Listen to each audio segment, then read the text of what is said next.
The anaphora here is pretty easy to spot. We see the repetition of the word after at the beginning of these 3 lines. That's pretty clear.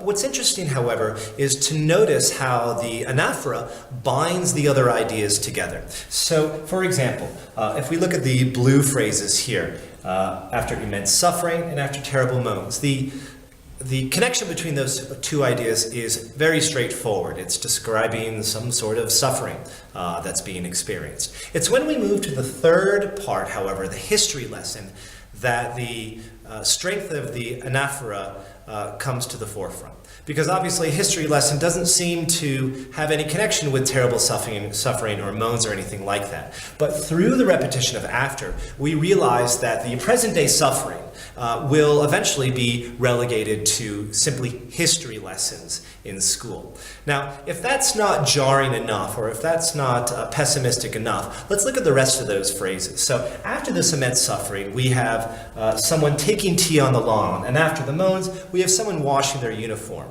These are mundane activities, and perhaps rather shocking that when someone watched someone suffering, they then went and had tea on the lawn. It's rather casual.